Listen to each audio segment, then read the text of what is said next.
Bien bonjour également encore aujourd'hui, c'est votre fidèle serviteur Dagobert Kembe de Kametech Global Service qui revient aujourd'hui pour aborder un sujet très crucial que beaucoup tendent à négliger dans le domaine avicole, une négligence qui les apporte dans beaucoup de cas des pertes et notamment ils attribuent ces pertes-là pas à leur ignorance ou bien à leur manquement, mais renvoie le tort auprès de la machine ou bien du concepteur de la machine.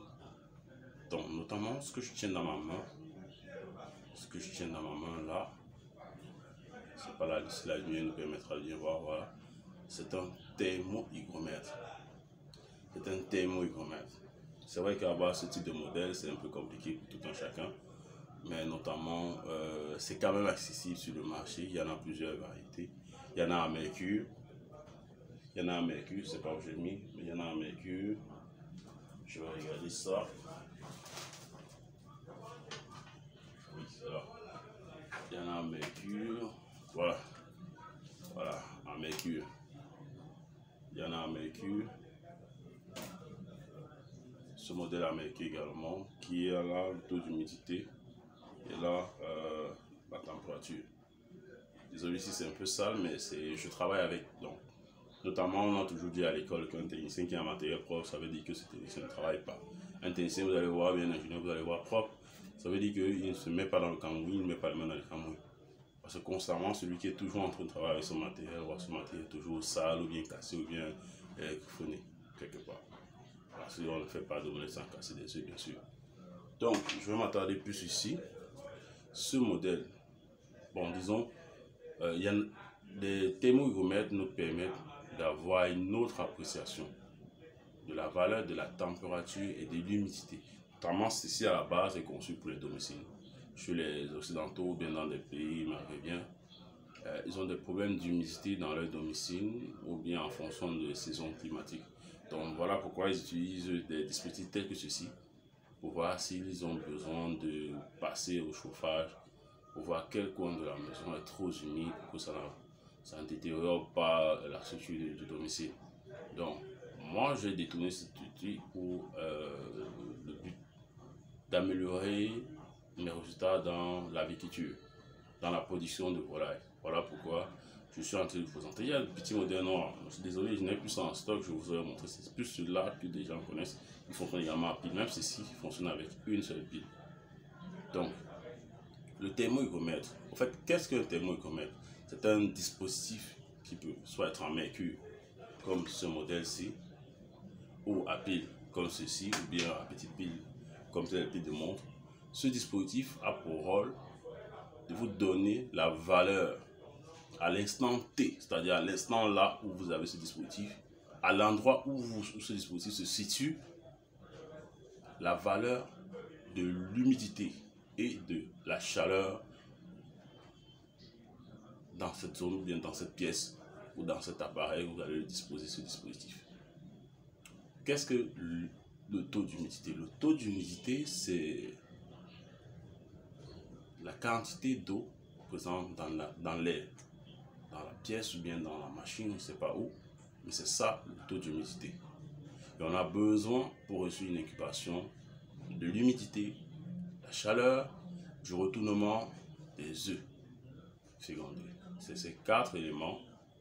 Et du retournement, bien sûr, disons 5 éléments. C'est-à-dire chaleur, humidité, retournement, œufs fécondés. Je pense que c'est 4. Ce sont ces 4 principaux éléments qui permettent d'aboutir à des poussins, à des canetons, à des caïtos, à des oisillons, à des pentados, etc., etc. Notamment avec un incubateur, on incube tout, bien sûr, on incube des œufs de reptiles dans des pays où ils prennent en compte la disparition de certaines races de reptiles, bien d'oiseaux. Il y a des organismes ou des ONG qui prélèvent dans la nature des œufs, ils incubent et ils élèvent à un certain niveau pour les relâcher dans la nature. Donc, quel que soit ce domaine, on a besoin de savoir le taux d'humidité exact ou bien approximatif qui tend vers correcte afin de pouvoir mieux recalibrer le thermostat. Parce que les thermostats que vous voyez sont précis. Il y a ceux-là qui sont plus précis que d'autres. Maintenant, vu que l'erreur est humaine, et que l'être humain n'étant pas parfait va créer des choses qui ne sont pas parfaites, le thermomètre permet à quelque chose de rectifier cela. Donc voilà pourquoi on utilise ce dispositif. Et en utilisant dans ce dispositif, ça vous garantit au moins, ça vous apporte un plus dans le processus qui vous mène à la bonne pratique de l'incubation artificielle des œufs à couver. Donc voilà pourquoi nous présentons ce dispositif. Et nous incitons beaucoup de gens à considérer cela.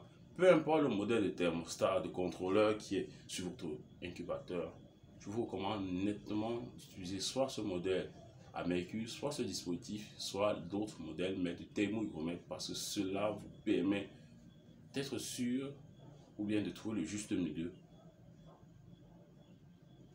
des valeurs de température et d'humidité dans votre incubateur.